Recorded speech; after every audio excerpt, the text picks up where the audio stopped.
Hello everyone, welcome back to Tenebris Files. Tonight, we bring you the why deeply most disturbing true park ranger horror stories.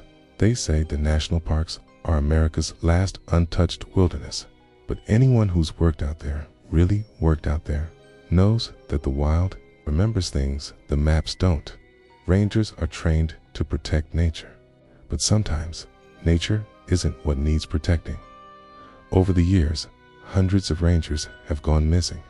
No bodies, no signs of struggle, just their radios found humming quietly in the dark.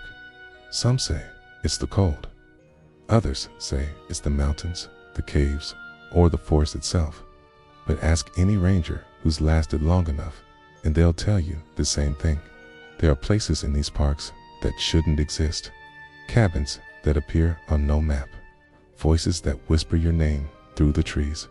And eyes that watch you from the dark long after your flashlight dies. Tonight, you'll hear 7 stories, all taken from real park ranger accounts. Each one darker than the last. Each one a reminder that when the forest goes quiet, it's not because you're alone. Welcome to Tenebris, where darkness speaks. The thing in the tree line.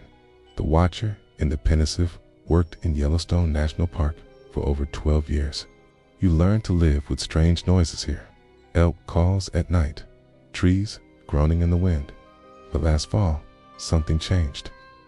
I was stationed at Madison Campground, covering night patrols after reports of a man wandering near the woods. Tourists said he wore ranger gear, only no one from our unit matched that description. That night, fog rolled in, heavy and cold. My flashlight beam cut through the mist, catching glimpses of movement, something standing just beyond the tree line. I called out, "Park Service, identify yourself." The figure didn't move. When I took a step forward, stepped back, perfectly in sync with me. And then I realized something else. There was no sound. No crickets. No wind. No breath. Just the forest, holding its breath with me. The whistle the next morning, I mentioned it to my supervisor. He laughed, said it was probably a lost hiker or my mind playing tricks. But that night, the silence came back. Around midnight, a whistle echoed through the trees. 3 long notes. Pause. Then again, I radioed base. "Anyone near Madison Trail?" Static. Then, through the crackling noise, a voice whispered, "You shouldn't be out here." I froze. The voice. It was mine.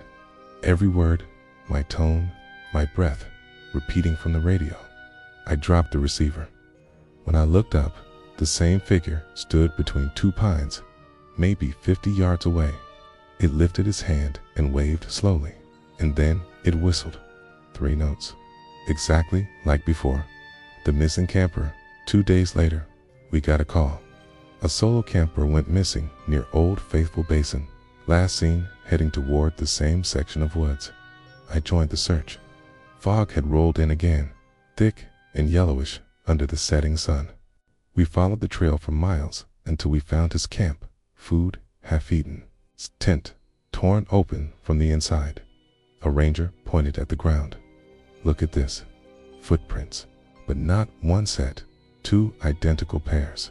Each step mirrored perfectly, as if someone was walking with himself." Then, from deeper in the trees, came that same whistle. 3 notes. We ran toward it and found the camper's flashlight, still on, flickering weakly against a tree. Pinned to the bark with his knife was a strip of torn uniform fabric, bearing a park ranger patch. The doppelganger. The 4th night, I stopped sleeping. The trees seemed alive, breathing, watching. I saw movement outside my cabin window. A man in a ranger jacket, standing perfectly still. When I stepped outside, my motion sensor light flicked on, and there he was, face hidden by shadow. But I could see his badge. My name was on it. "Who are you?" I yelled. He tilted his head. Then he smiled wide, unnatural, and walked backward into the woods without a sound. When I reported it, dispatch said my location signal had duplicated on their GPS. 2 trackers, both labeled haze. One moving deeper into the forest, and one still standing by the cabin. Into the silence, I couldn't take it anymore. I hiked out that night, flashlight, radio, sidearm. The deeper I went, the quieter it got. I followed the sound of whistling until I reached a clearing, and there, hanging from the trees, were dozens of ranger badges. Old ones rusted, names faded. At the center stood the figure. Same uniform, same face. He raised his flashlight, and it was my face staring back at me. I lifted my gun. He smiled wider, showing black gums, and whispered in my exact voice, "You're not supposed to be here." Then all the badges started clinking together in the wind, like 100 dead rangers whispering my name. The thing in the tree line, they found me 2 days later, wandering near the park gate, muttering incoherently. My body cam footage was corrupted, just endless loops of trees and my own voice repeating, "I'm still out there." They said I was found wearing 2 name tags. Both said Ranger Hayes. I quit the service that week, but the silence followed me home. Sometimes, late at night, I hear that same whistle outside my window. 3 long notes. Pause. Then again, when I look out, there's always someone standing by the tree line. Same uniform, same flashlight, and every time the beam hits his face, it's mine, smiling back. The Man Under the Lake. The still water I transferred to Glacier National Park in 2018. Quiet place, cold air, lakes so clear you could see 20 feet down. Locals always warned us about Hidden Lake though. Said it had a temper. I didn't believe that until I took over night patrol near the boat docks. Around midnight, the water went perfectly still. No ripples, no wind, just mirror flat darkness. I shined my light across it, expecting to see a moose or a swimmer. Instead, I saw a face floating just beneath the surface. A man's face, eyes open, mouth wide in silent scream. I lunged closer, and it vanished like smoke. Then I noticed something else. Wet footprints led away from the shore, barefoot, deep, and fresh. The drowning call next day, I filed a report. The locals shrugged it off, said people drowned there all the time. But that night, it happened again. I was checking the trail lights when my radio hissed. "Unit 7, do you copy?" Static. Then a voice gurgling, like speaking underwater. "Help me, I'm still here." I froze. The frequency number wasn't ours. It was blank. The sound grew louder, a wet, dragging noise beneath my boots, like something crawling along the dock. I swung my flashlight down. The boards were soaked, dripping, though the air was freezing dry. Then a hand slapped the wood beside my boot, pale, waterlogged, nails black. I stumbled back. The hand slid away, leaving a slick trail straight into the lake. The old photo at the ranger station. I asked around. An older ranger, Bill, pulled out a faded photo from the 80s group of park staff, standing by the same lake. One of them caught my attention. The man on the far left, same hollow eyes, same sharp cheekbones, was the face I saw under the water. Bill said his name was Evan Cooper, a ranger who drowned during a storm in 1983. His body was never recovered. "People say he's still on night patrol," Bill said quietly. "Don't look too long into that lake, son. Sometimes it looks back." That night, I found a soggy park badge by the dock, half buried in the sand. The nameplate was rusted, but I could still make out 2 letters, C and R, the night visitor. The 4th night, I woke up to dripping sounds. My cabin floor was wet, puddles forming near the door. When I checked, my doorknob was ice cold. Outside, footprints led from the lake straight to my porch. They stopped right at my door. The air reeked of lakeweed and rot.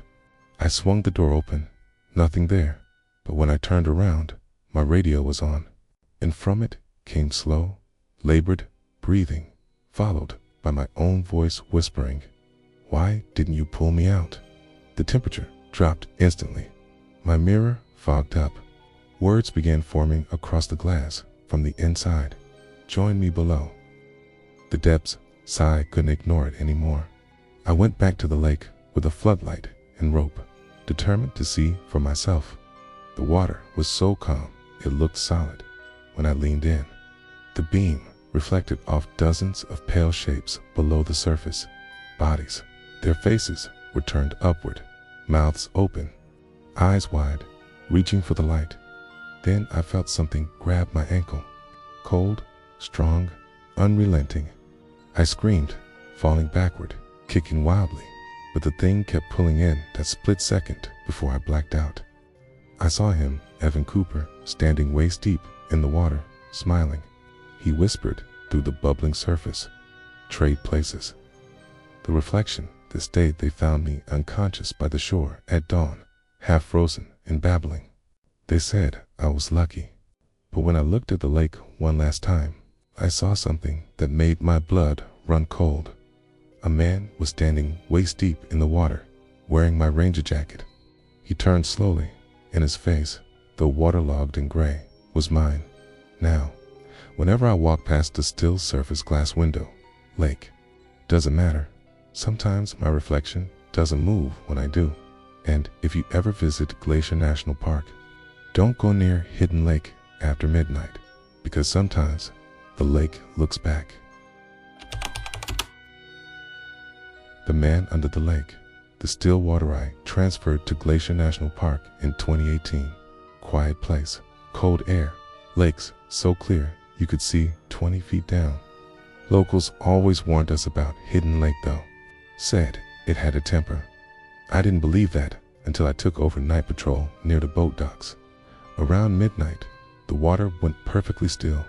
No ripples, no wind, just mirror flat darkness. I shined my light across it, expecting to see a moose or a swimmer. Instead, I saw a face floating just beneath the surface. A man's face, eyes open, mouth wide in silent scream. I lunged closer, and it vanished like smoke. Then I noticed something else. Wet footprints led away from the shore, barefoot, deep, and fresh. The drowning call next day, I filed a report. The locals shrugged it off, said people drowned there all the time. But that night, it happened again. I was checking the trail lights when my radio hissed. "Unit 7, do you copy?" Static. Then a voice gurgling, like speaking underwater. "Help me, I'm still here." I froze. The frequency number wasn't ours. It was blank. The sound grew louder, a wet, dragging noise beneath my boots, like something crawling along the dock. I swung my flashlight down. The boards were soaked, dripping, though the air was freezing dry. Then a hand slapped the wood beside my boot, pale, waterlogged, nails black. I stumbled back. The hand slid away, leaving a slick trail straight into the lake. The old photo at the ranger station. I asked around. An older ranger, Bill, pulled out a faded photo from the 80s group of park staff, standing by the same lake. One of them caught my attention. The man on the far left, same hollow eyes, same sharp cheekbones, was the face I saw under the water. Bill said his name was Evan Cooper, a ranger who drowned during a storm in 1983. His body was never recovered. "People say he's still on night patrol," Bill said quietly. "Don't look too long into that lake, son. Sometimes it looks back." That night, I found a soggy park badge by the dock, half buried in the sand. The nameplate was rusted, but I could still make out 2 letters, C and R, the night visitor. The 4th night, I woke up to dripping sounds. My cabin floor was wet, puddles forming near the door. When I checked, my doorknob was ice cold. Outside, footprints led from the lake straight to my porch. They stopped right at my door. The air reeked of lakeweed and rot. I swung the door open, nothing there, but when I turned around, my radio was on, and from it came slow, labored breathing, followed by my own voice whispering, "Why didn't you pull me out?" The temperature dropped instantly. My mirror fogged up. Words began forming across the glass from the inside. "Join me below." The depths sigh couldn't ignore it anymore. I went back to the lake with a floodlight and rope, determined to see for myself. The water was so calm, it looked solid. When I leaned in, the beam reflected off dozens of pale shapes below the surface. Bodies. Their faces were turned upward, mouths open, eyes wide, reaching for the light. Then I felt something grab my ankle. Cold, strong, unrelenting. I screamed, falling backward, kicking wildly, but the thing kept pulling in that split second before I blacked out. I saw him, Evan Cooper, standing waist deep in the water, smiling. He whispered through the bubbling surface, "Trade places." The reflection, this day they found me unconscious by the shore at dawn, half frozen and babbling. They said I was lucky. But when I looked at the lake one last time, I saw something that made my blood run cold. A man was standing waist deep in the water, wearing my ranger jacket. He turned slowly, and his face, though waterlogged and gray, was mine. Now, whenever I walk past the still surface glass window, lake, doesn't matter. Sometimes my reflection doesn't move when I do. And if you ever visit Glacier National Park, don't go near Hidden Lake after midnight, because sometimes the lake looks back. The voices beneath Glacier Hollow, the frozen hollow eye. K. Been stationed at Glacier National Park for 2 winters before I heard of the hollow. K. A deep ice cave north of the restricted trail. Locals said it never thawed, not even in summer. When a snowshoer went missing near that area, I volunteered to search. The air that day was biting cold, the kind that makes every breath sting your lungs. As I crossed the ridge, the world went silent. No birds, no wind, no crunch beneath my boots. Then, out of nowhere, a whisper faint and wet-sounding. "Don't look down." I froze. The voice wasn't from the radio. It came from beneath the snow. The missing snowshoer, the missing man, was Alan Bryce, a local guide. His last GPS ping showed him right above the hollow. When I got there, I saw the strangest thing. His tracks didn't stop. They spiraled in circles, tighter and tighter, until they vanished into a single hole in the ice. I shone my flashlight down, only to see darkness, so deep it seemed to pull the light in. And then, through my earpiece, a distorted signal crackled to life. "Help me. I'm still here." It was Alan's voice, but the signal wasn't coming from the radio tower. It was coming from the hole. I knelt closer. The ice shifted beneath my knees, and something knocked back from below. The descent against every rule in the book. I roped up and descended into the hollow. The walls were smooth, blue, and impossibly cold. Frost crept into my gloves as I moved deeper. About 20 feet down, started seeing carvings, long, crude scratches that looked like hands pressed against the ice from the other side. Some were tiny, others massive. Then I heard it again. Alan's voice, this time clearer. "Follow me." The beam of my flashlight caught movement ahead, a figure crawling deeper into the tunnel. His parka looked like Alan's, but his arms bent the wrong way. I called out, turned his head, and I saw my own face staring back at me, whispering, "Don't freeze." But frozen ones. When I woke, I was half buried in frost, my rope torn. I tried to climb, but the ice was soft, like it was breathing. The walls shimmered, and in the frozen layers, I could see people, dozens of them, faces twisted mid-scream, eyes open wide. Their lips moved behind the glassy blue ice, mouthing words I couldn't hear. Then, one by one, the faces began to blink. The whispering started again, all around me, like hundreds of breaths in unison. "Stay warm. Stay with us." I jammed my ice pick into the wall, and a burst of frozen air hit me, carrying a smell like rotting flesh. The face stopped moving, but I could still hear one whisper in my ear. "We're under your skin now." The escape eye clawed my way out of that cave, bleeding from my hands, my eyes burning from the cold. When I finally reached the surface, my radio came alive. dispatch screaming my name. I stumbled toward camp, but everything looked wrong. The trees were frost white, even though it hadn't snowed in hours. In the air, it carried the same faint whisper. You brought it back.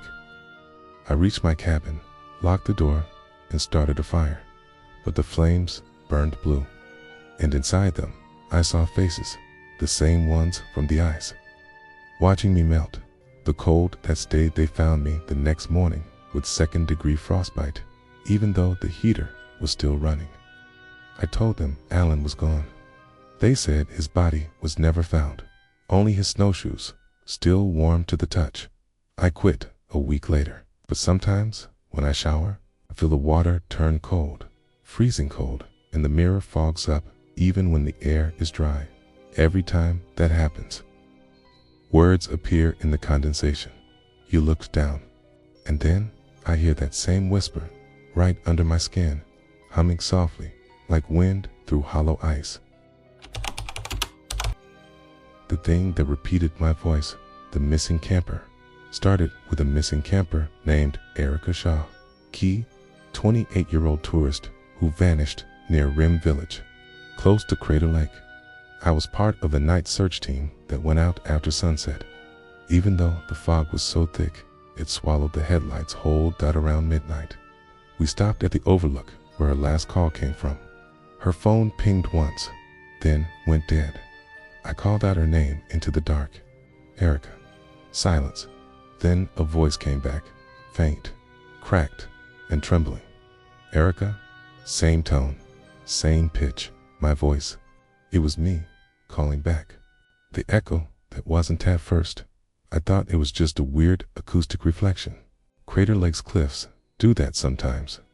But when I called again, the echo didn't match. Erica. Erica? It questioned me. My partner, Davis, froze. That didn't sound right, he whispered. The radio buzzed, static mixed with the same word. Erica. Come down. The voice came from the tree line, about 30 feet ahead. We aimed our flashlights. Nothing but fog. Then Davis gasped. Dude, that's you. Again, they're barely visible through the mist. It was a figure standing like me. Same build, same jacket, its head tilting the same way. Into the mist, we chased it. Or maybe it led us. I still don't know. The deeper we went, the quieter it got. The forest absorbed every sound. I yelled for Davis, but the fog swallowed his voice too. Then I heard it, my own voice whispering from behind me. Don't turn around. My throat went dry. I hadn't said that. Footsteps circled me in the fog, slow, deliberate, crunching pine needles that shouldn't have been there. I aimed my light and caught a flash of a smiling face, stretched to wide, skin pale like moonlight. Found you, it whispered, again in my voice, and then silence. The repeater I found Davis's body 2 hours later, half submerged near the lake's edge. His throat was shredded open, his tongue missing. Written on the rocks in something dark were the words, Echo, stay. When rescue arrived, they didn't find anyone else, but they heard it, 2 faint voices calling from the lake. Each time we yelled something, it came back a second later. Slower, softer, wrong dot. We checked the recordings later. Every voice that answered was mine, distorted, layered, as if something inside the lake had been listening, learning. And every so often, I could hear Davis whisper too, don't let it speak for you. To return a week later, I was reassigned to the North Trail. I didn't tell anyone what I heard. But sometimes, my radio turns on by itself at night, static. Then, Erica. Come down, same voice. My voice. One night, I left the cabin door open, just to prove it was nothing. The forest outside was silent. Then I heard breathing, heavy, slow, coming from the porch. I whispered, who's there? And from the darkness, my voice whispered back, you are? It's a sound that stayed. They say Crater Lake is the deepest in America. Maybe that's why it keeps things. Echoes, screams, names. I quit the service after that. but my radio still turns on some nights, no matter where I go. And always, it starts with me calling for help, my own recording from that night. Only now, the voice doesn't match anymore. It laughs between words. It breathes like something that's alive. Last night, it said something new. You can't stop repeating. I smashed the radio. But then, from the trees outside, I heard myself again, whispering, closer this time. Erica. The Whistling Man of Black Hollow. The whistle in the pines black. Hollow was a quiet patch of woodland about 10 miles outside Charleston, West Virginia. I had been stationed there for 6 years. Small town, slow nights, nothing to fear until that one evening in November. The air was thick with mist, the kind that made the trees look like bones. The park had been closed for weeks after 2 campers vanished. Locals whispered about the Whistling Man, an old Appalachian legend, a phantom that whistled before you disappeared. Of course, I didn't believe in that kind of thing till I heard it. It was around 2:47 a.m. I was driving the South Trail in my patrol truck when the sound came through my open window, faint, slow, and deliberate. 3 notes, rising, falling. I turned off the engine. The forest went dead quiet. Then the whistle came again, this time, closer. Not echoing, not carried by the wind, but behind me, inside the truck. I spun around, flashlight in hand. The backseat was empty, but on the fogged window, clear as day, someone had written a single word with their fingertip. Listen. The first sign I drove straight back to the ranger station, pretending I hadn't seen it. You don't tell people things like that, not when you're supposed to be the voice of reason. But the next morning, Ranger Madison, my partner, found footprints by the South Trail. Bare, human, and the odd thing. They started in the middle of the road, like someone appeared there. That evening, I checked the patrol cameras. Every feed was normal except one. Camera 7, facing the tree line. The screen flickered, and for just 2 seconds, a figure appeared, tall, thin, wearing a ranger's hat, standing perfectly still in the fog. But when I zoomed in, my blood froze. The reflection in the truck window showed me sitting inside, watching. That night, Madison went missing.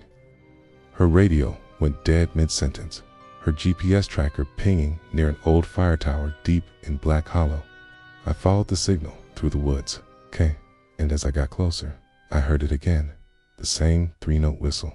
Only this time, it was followed by a whisper. Too late. The fire tower was at least 70 years old, wooden steps creaking like ribs. I climbed slowly, my flashlight beam trembling across rotted boards. Halfway up, I found Madison's flashlight still on, still warm.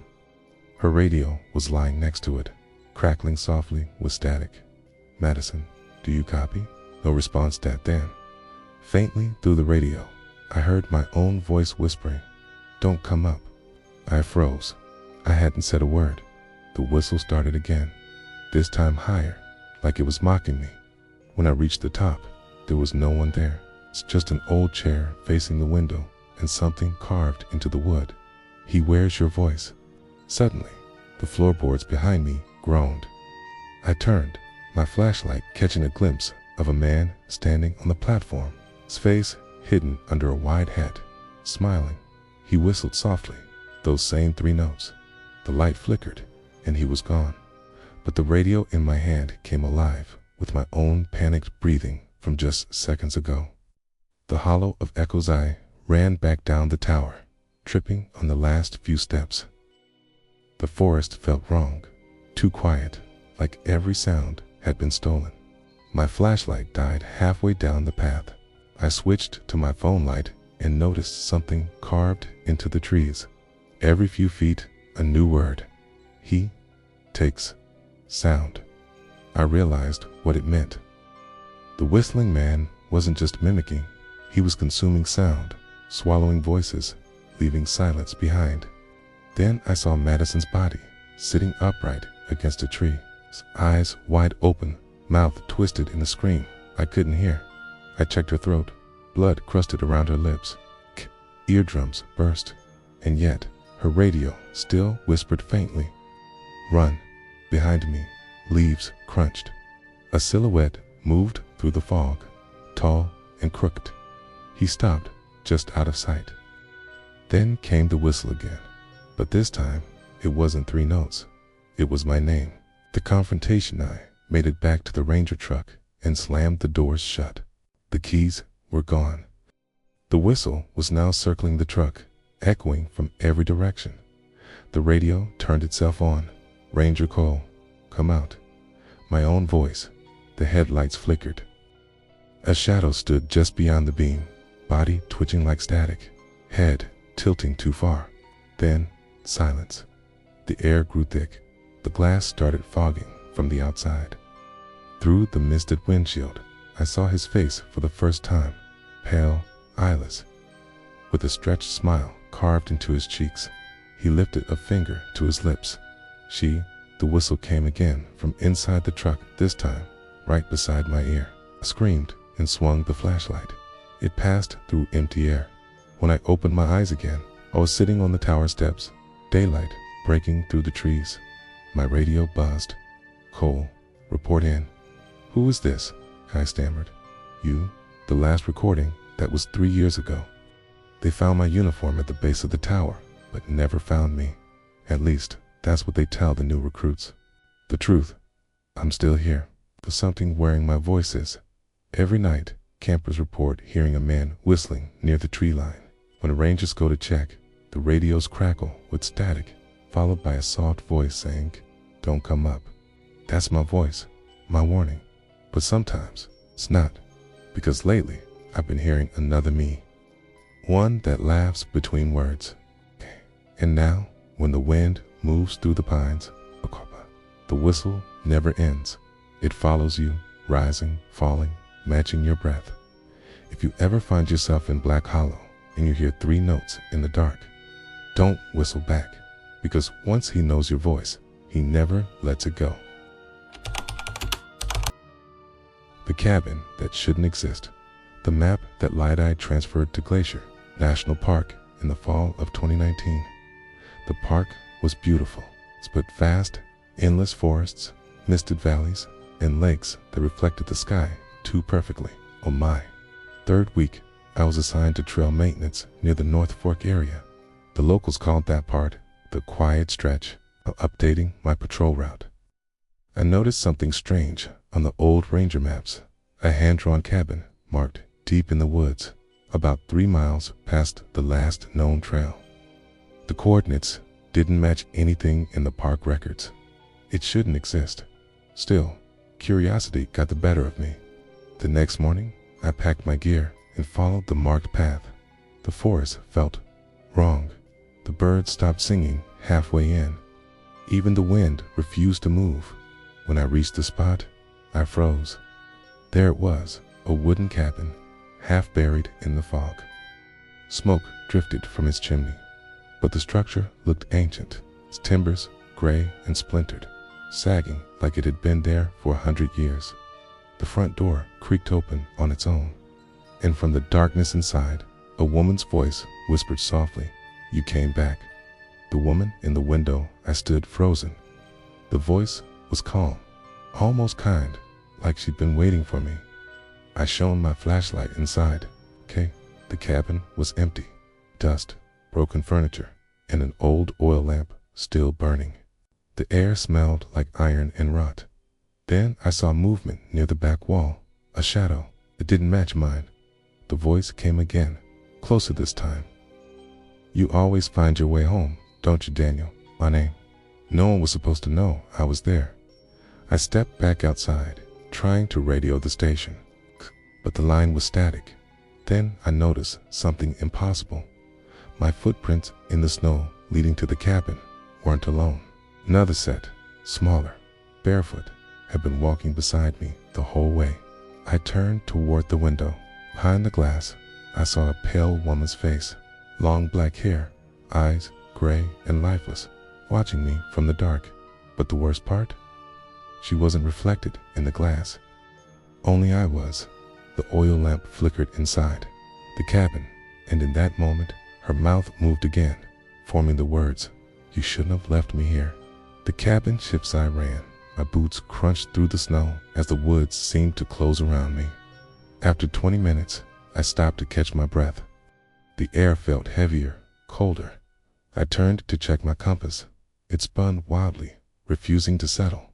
The GPS screen was blank. That's when I saw the light. A faint orange glow between the trees. I stepped closer. My heart sank.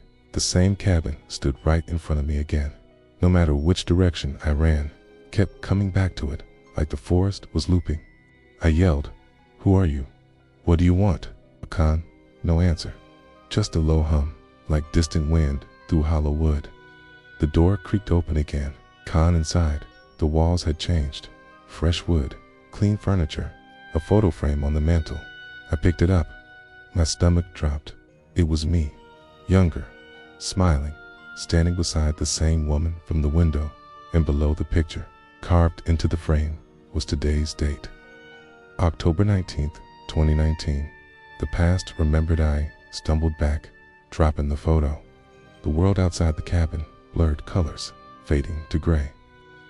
My memories began to twist, bleed together. The woman's voice filled the room again. "You promised you'd never leave." Images flashed in my mind. Me, years younger, lost in a snowstorm, finding this same cabin, a woman inside, offering warmth, food, a place to stay. Her name was Evelyn. We spent 3 nights together before rescue teams found me. They said no one else was there, that the cabin was abandoned. Todd, I'd imagined her. But now, the fire in the hearth burned bright, and Evelyn stood in the doorway, skin pale as frost, eyes empty but wet with tears. "You left me here to freeze, Daniel." I backed toward the exit, but the door slammed shut behind me. The cabin groaned, boards shifting as if breathing. Evelyn smiled, lips splitting, revealing teeth darkened by decay. "Now, you'll stay warm forever." Her voice deepened, echoing from the walls like multiple versions of her speaking at once. The lantern shattered, plunging everything into black. The endless night when I opened my eyes, it was night again.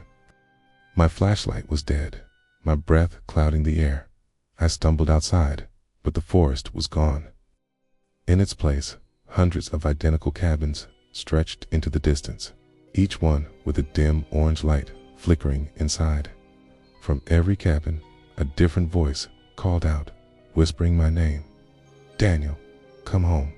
Daniel, you left me." I realized then, every ranger, every hiker who vanished over the years, they never left. They were trapped here, remembered by the forest. The cabin behind me groaned, and Evelyn stepped out.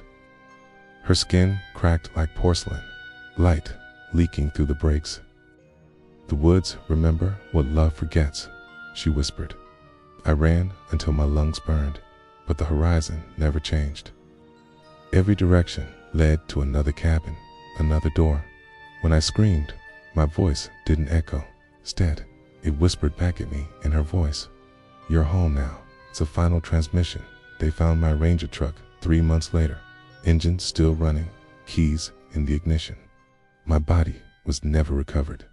But 2 nights after the search ended, the station received a radio call from my frequency, crackling through static. "North Fork, cabin found. She's here." The voice was mine.